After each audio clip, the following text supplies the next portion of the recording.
Karyl McBride, thank you for being here today on Persistence You with Lizbeth. I'm so honored to have you. A listener and friend of mine, Sally, was the one who said you have got to get in touch with Karyl McBride. Her work is amazing. So when I looked into it, I saw that you've written a few books now, and you really do specialize in working with those of us affected by narcissists in our lives. At some point, particularly daughters of narcissists, but you've expanded. So great to have you. And can you tell us a little bit about how you got into this work? Yes, I'm trained as a licensed marriage and family therapist. So I've been in the mental health field for 40 plus years now, Excellent. and have been, my primary platform really has been children, being an advocate for children. So I did a lot of work in my career with abused children and children from adoptive situations and foster care and victims of crime and lots of marital and family work. But I was also in the early 2000s, I would say, really beginning my own recovery from coming from both an alcoholic and I think a narcissistic family. And while I don't talk a lot about that personally, it caused me to start really looking for, what's out there in the literature. And I definitely found this huge void in the early 2000s around narcissism, that lay people could relate to, other than the old Sigmund Freud stuff. Right. Uh, Right, because we know it as an old diagnosis, but only recently people are using it and sometimes misusing it. yes, So definitely. when you talk about narcissism, can you define a layman's term for narcissism in general? Yeah, I think, the DSM, our diagnostic book that we use for diagnoses, has 9 traits basically. And, some of them are what are misunderstood out there, like the grandiosity and the boastful, braggy, that's there oftentimes in narcissists. But the things that I'm particularly worried about are the traits like lack of empathy, the inability to emotionally tune in to the feelings of another person, exploiting other people to further one's own gain, or what they're doing, the jealousy, which becomes a very strange dynamic in parenting from a Right. narcissist.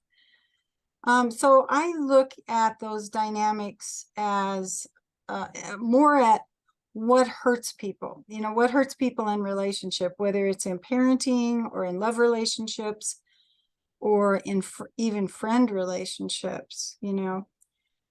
I don't particularly care about if someone is braggy or boastful or all about them, because that really doesn't hurt anyone. I It's mean, just obnoxious. yeah, it's annoying. You may want to just stay away from those people, granted, but Right. I worry about what hurts people I and like that. what causes the trauma. If you're around someone braggy, that's not really going to cause a lot of trauma. Mhm. Um, so that's where I do think it gets thrown around a lot. It gets misunderstood. But honestly, when I started writing Will I Ever Be Good Enough, my first book, people didn't even know what the term meant. I mean, people would say, "You're writing about what?" And I would have to explain. And so over this, past period of time now, there's been more and more, of course, written about it. And I started out probably because of my own recovery, but I started out really, I had to start somewhere, right, Lizbeth? So I started out with women. Like how, if you had a narcissistic mother, how does this affect the development of a woman? Right. And so that's what my first book was about. And then after that book came out and struck a nerve, really, it went all over the world and to different cultures. And I began to get a lot of feedback from people who were in love relationships with narcissists or married to a narcissist. And so my second book then became about, what do you do if you have that situation? And if you're going through a divorce, it's going to be a high conflict, litigious mess with custody messes and all kinds of horrible things. And so that's what the second book evolved into. It's a sort of an evolving process, if you will.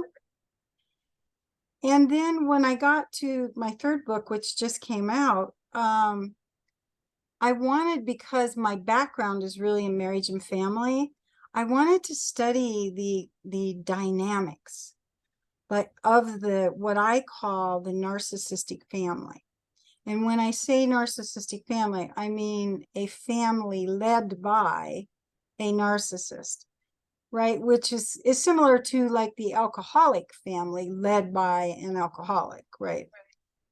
So that's what led me into Will the Drama Ever End? And this book is more about the dynamics of the family and how it affects everybody. You know, and the different roles that people take on in these families and how that plays out. And then the third part of the book is just completely devoted to what do we do about it? Because people come out of these families with a lot of trauma and they don't necessarily understand where it came from. You know, there aren't any broken bones usually. Sometimes there are, of course. Sometimes there's physical abuse. Sometimes there's sexual abuse. But the psychological and emotional abuse from being raised by a narcissist is kind of insidious. You know, you kind of can't put your finger on it. You know, and it comes out in things like not feeling good enough, never measuring up, being filled with self-doubt because your feelings weren't acknowledged and validated, and not having a solid sense of self because you're not really encouraged in the narcissistic family to have a sense of self. You're encouraged to conscript to the mold of this image of the perfect family, right? And so there's complex PTSD, there's just all kinds of effects that people come to therapy for, but they don't really understand where they came from. So it's important to stop and take a look and kind of do an autopsy, if you will, of that relationship and kind of how you got there. That requires a lot of objectivity, which is difficult, especially if you're talking about a child and parent, Yes. to be able to say, oh, you know, this is really toxic. Because that seems like, especially coming from women, like such a taboo thing to say about one's own parent. Exactly. Right. And we misunderstand it. Of course, when we're children, our parents are our gods, you know, they know everything and we're dependent upon them. And so oftentimes people they can feel that they're not being tuned into it. People describe, I knew something was wrong, but I didn't know what it was. You know, I had a roof over my head, I had clothes to wear, I had food to eat. You know, they can't put their finger on it. But once they begin to understand it and put the pieces together, then it's just like this light goes off. And that's where people can really begin to not only understand, but realize what they have to do to heal. And, you know, if I just put it in a nutshell, if anybody out there who is a parent, or can think about the parent dynamic with a child, right? There's a hierarchy. The Mhm. parents are up here and the children are down here, not in an authoritarian manner, but we're here to teach and guide and nurture and protect and love and comfort and soothe. That's our job, right? As a parent. And in the narcissistic family, the parental needs take precedence over the children's needs. So it's reversed. So So the as child a is taking child, care of their parent and reading their mood and trying to make it up to them if the yes, parent isn't feeling good. Yes. yes, and all the while internalizing, because obviously we can't do that. We can't even do that as adults, right? Right. So then we internalize that I'm not good enough because I can't make my mommy happy. I can't make my daddy happy. Um, and also it feeds the angry bear of codependency. So a lot of clients come into therapy with, you know, well trained, like they went to boot camp for codependency. Right. And when I talk about codependency, I mean the definition of codependency as I will take care of you to the exclusion of taking care of me. And that's what we did as children. That's what a narcissist requires. Right. A lot of times today, when young women or even, women who are not all that young, when they talk about leaving an abusive relationship, they often will say, they call him my narcissist or my narc or whatever. And I feel like there's been a blurring of, the fact that they are not the same thing. Not all narcissists are abusive, and Right. not all abusive people are narcissists. So can you speak a little bit to that and how we know the difference? Yes. I think the main things to look for if you're looking at a narcissist is lack of empathy and Okay. the inability to emotionally tune into another's emotional world, feelings, and not, in that sense, they are all about themselves. So it's true that not everyone who gets divorced, means that one of them has to be a narcissist. Right. Right. Because there are people who can do empathy, who can tune in, but they just don't like their partner anymore, or Right. or they're not being nice. Right. Exactly. They're different. It has become we went from back when you started writing about it to being a phrase where nobody knew about it to a phrase now that is used all the time. Yes. So it's just very interesting to see that evolution, but it's an important topic to discuss. I remember saying once to a friend of mine who had a narcissist mother, not unlike myself, in my family, but you learn at some point that if nothing you do is ever enough, there's a certain freedom in that. You can stop trying, you know, you Yes. must stop trying. Yeah. What do you have like a few tips for people who are wondering if either their partner or a family member, someone they're close to, is a narcissist? Is there some way that kind of helps them put on the glasses to know a little bit more? Yeah, I think a good thing just to put out there is there are surveys on my book website Excellent. that will say, do you have a narcissistic parent? And then there's a checklist, or are you married to a narcissist or in a love relationship with a narcissist? And the things on the checklist are all to do with is that person tuning into you? Right. or do they always have to be right? Can they be accountable for their own behavior? Do they act jealous of you? Do they want you to succeed? Do they want you to have a life also? Or Right. does everything have to revolve around them? And they're probably too many to get into here, but if you go to my book website, you can look at those surveys, and that sometimes can help people sort it out a little bit. I like that. It's just very important to realize, because so like you said, sometimes we might not feel right, but we don't know what the words are. Mm-hmm. I know when I was young and married, the one and only time that I ever did, one telling quality I should have realized was my former husband said to me after treating me horrifyingly, I could see the relationship that you had in your family and with your mother, and I thought you'd put up with it. So perhaps sometimes it's important. Yes, there you are.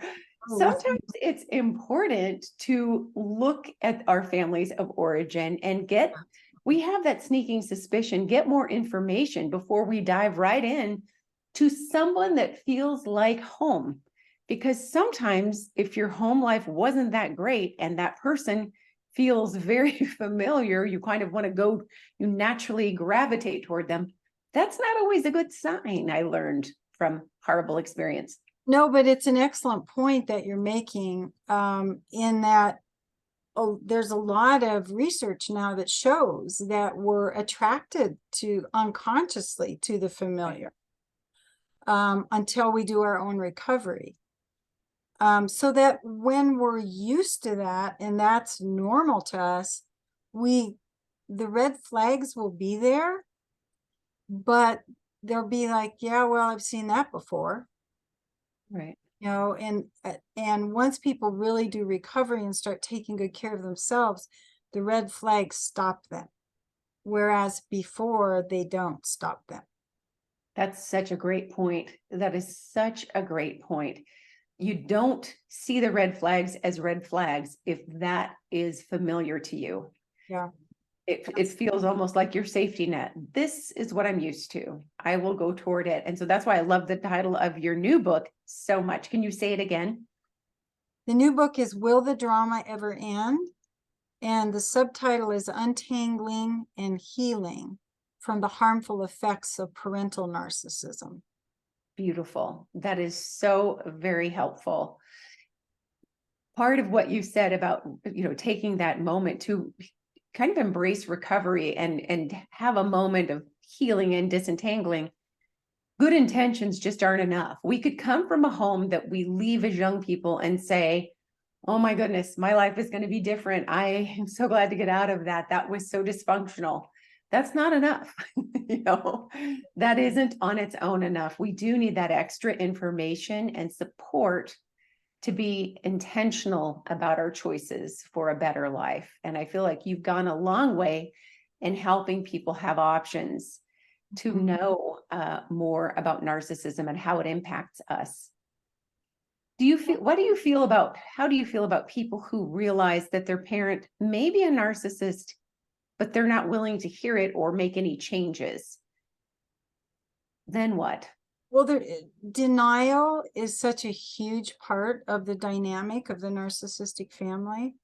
So it's not surprising that, like, a lot of times you'll see one person in the family doing recovery, but the siblings not, or the siblings angry that, this other brother or sister is working on recovery and looking at the dynamics. That's very common. I like that. So, and especially as the parent ages and gets closer and closer to maybe an end of life experience, there may be a very healthy individual in the family who says, I'm still not opting in. And then that creates an angry dynamic with the surviving siblings. It can. Who feel like, how could you do that? And I know for me personally, I feel like as a woman, it's almost like telling someone I'm a sociopath when I say I have opted to have no relationship with this person. The responses are so dramatic, but sometimes that's what we need to do to be healthy. There are toxic enough situations to people's mental health that they have to make those decisions of what we call no contact. But I do want, and I always say this, I do want to throw a warning out there, because oftentimes people make that decision too quick. Because once people have worked the 5-step recovery model that is in my book and really processed their trauma and worked on themselves, a lot of times they can choose a different kind of connection. Now, it's not going to be the connection they wanted, with a close, emotional, loving, supportive. I call it civil connect. But you go in with your eyes open, you know what you're doing. You can still keep attachments to family, but it's different. And you're setting boundaries, you're taking good care of yourself. So it's different. So I always encourage people to do that trauma work first before you make that decision to, for sure, I'm having no contact. But there are definitely situations where people can't, it's too toxic and they have to do something right away. I like that you have that on a continuum and that there is hope, and people can decide with the more information that they have how to proceed. Right. And that doesn't always mean no contact, but it means a different kind of contact on their own terms. On their own terms. Yes. I like that. That sounds fantastic. Well, where can people get to your books and get to know more about those surveys? Because I think a lot of listeners are going to want to quietly think, this sounds familiar. How can I want to see, if I am really impacted by a narcissist. And I think that's fair. How can they know about your quizzes and such? Yes, I think the best place to go is to my book website, which is willieverbegoodenough.com. Perfect. That will tell you about all 3 of the books. It'll have the surveys. It will have a therapist registry. It'll have a lot of information for people. It's such a great title, because that is exactly the feeling that one is left with when they're dealing with a narcissistic parent is, will I ever, be good enough, feel good enough, all of that. So great title. I love your work, and thanks for the difference you're making. So the newest book is available now on many different formats, including audiobook version, which is so popular now. So terrific. Thank you so much for being here today. I really appreciate it, Karyl. And again, Karyl McBride. And I love, will the drama ever end? And the answer can be, it can. It really can. Thanks to your good work. Thank you. Thank you, Lizbeth.